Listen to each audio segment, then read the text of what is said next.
I used to work the night shift at a gas station, far out on the highway. People thought it was an easy job. Sit behind the counter, maybe sell a couple sodas, a pack of cigarettes, swipe a credit card at the pump, and that was it. But they never understood what it felt like to be alone in the middle of nowhere, in the dark, with nothing but buzzing fluorescent lights and silence pressing against the windows. After midnight, it was rare to see anyone. No cars on the road, no voices, just the hum of the refrigerators and the buzzing of the lights overhead. And sometimes, when the wind blew hard enough, I could swear I heard whispers in it. Not words I could make out, just the rhythm of voices carried across the empty fields. Around 2 a.m, the station lights would flicker. Always at the same time, they'd shudder and blink, throwing shadows that stretched across the aisles. I thought it was just old wiring, nothing unusual.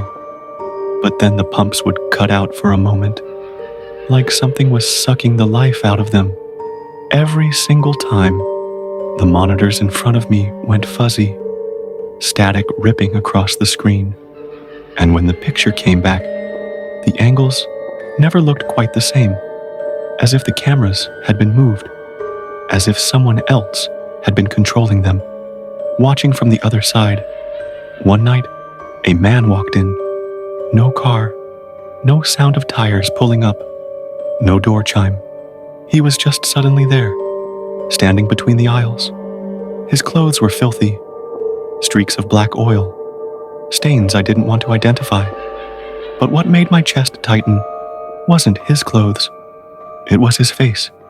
His eyes were wide open, too wide, red and wet, like he hadn't blinked in hours.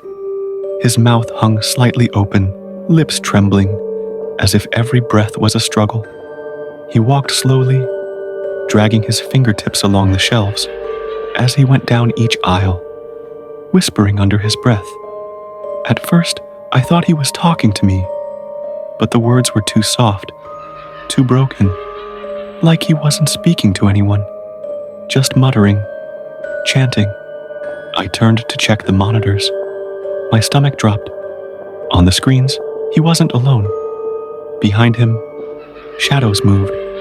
Tall, thin figures gliding between the aisles. Too tall to be human, their limbs bending wrong, their heads tilting unnaturally.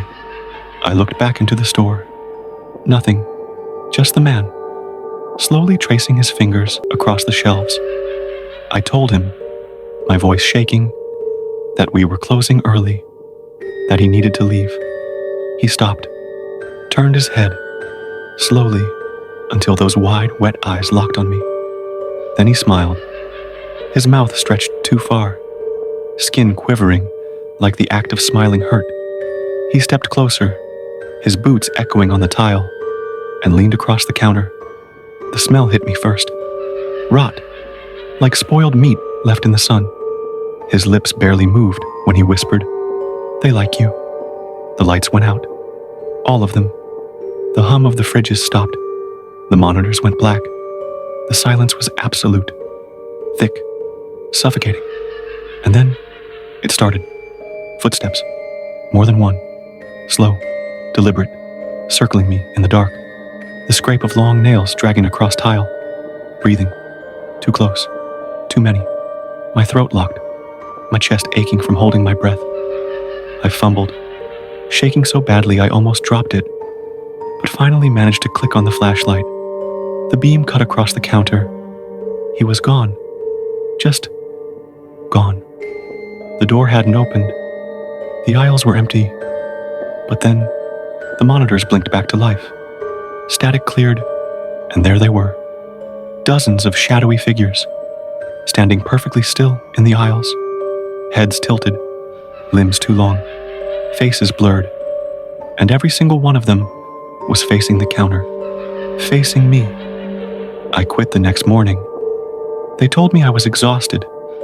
That stress can play tricks on the mind, but I know what I saw. I know what was there. Now, Whenever I drive past that gas station at night, the lights still flicker, and the windows always look like someone's standing just inside, waiting